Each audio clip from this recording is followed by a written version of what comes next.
Hi అండి, welcome to Sapna home. ఈరోజు ఎంతో నోరూరించే చికెన్ పచ్చడి ఎలా పెట్టుకోవాలో చూద్దాం. చూడండి ఎలా ఉందో, చాలా చాలా బాగుందండి. టేస్ట్ అయితే ఒకసారి చూడండి, ట్రై చేసి చూడండి. దానికి కావలసిన మసాలా దినుసులు: ఆవాలు, జీలకర్ర, ధనియాలు, సాజీరా, లవంగాలు, దాల్చిన చెక్క, మిరియాలు, యాలకులు అన్నీ మిక్సీ పట్టుకొని పక్కకు పెట్టేసుకుందాం. నేను ఒక హాఫ్ కేజీ చికెన్ తీసుకున్నా. చూడండి, పసుపు, ఉప్పు, కొంచెం కడాయి పెట్టుకొని దాన్ని మొత్తం వాటర్ అన్నీ ఇంకిపోయేదాకా ఎంపుకోవాలి. పసుపు కొంచెం నీచు వాసన పోయేది, ఉప్పు పసుపు కొంచెం నీచు వాసన పోతుంది. మళ్ళీ ఉప్పు ముక్కకు పట్టి మనం పచ్చడి పెట్టుకున్నప్పుడు కొంచెం టేస్ట్ బాగుంటుందండి.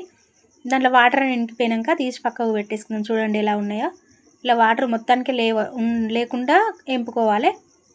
వేరే కడాయి పెట్టుకొని దాంట్లో తగినంత ఆయిల్ పోసుకోండి.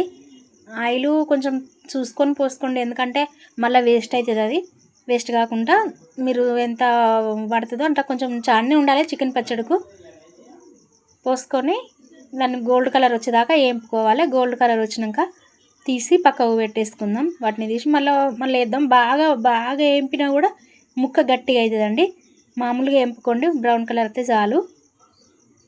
మళ్ళీ వేరే దాంట్లో వేసుకొని అవి కల్యమాకు, కొంచెం ఆవాలు, జీలకర్ర, 2 ఎండు మిర్చి వేసుకొని అల్లం అప్పటిదప్పుడు పట్టుకొని వేసుకుంటే చాలా బాగుంటుంది టేస్ట్. అల్లం కొంచెం గోల్డ్ కలర్ వచ్చేదాకా వేపుకుందాం. గోల్డ్ కలర్ పచ్చివాసన పోయి గోల్డ్ కలర్ వచ్చినాక, పచ్చిగా ఉంటే కొంచెం స్మెల్ వేరే వస్తుందండి.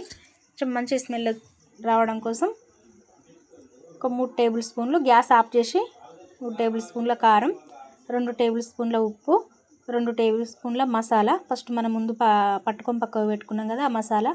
1 టేబుల్ స్పూన్ జీలకర్ర మెంతుల పొడి వేసుకొని అవి మొత్తం కలుపుకోవాలి. అవి పూర్తిగా చల్లారినాక మనం ముందుగానే ఎంపుకొని పక్కకు పెట్టుకున్న చికెన్ పీసులలో వేసేద్దాం. వేసుకొని మొత్తం కలిసేదాకా కలుపుకొని ఒక నిమ్మకాయ, పెద్ద సైజు నిమ్మకాయ, దాంట్లో సగం తీసుకున్నాను నేను.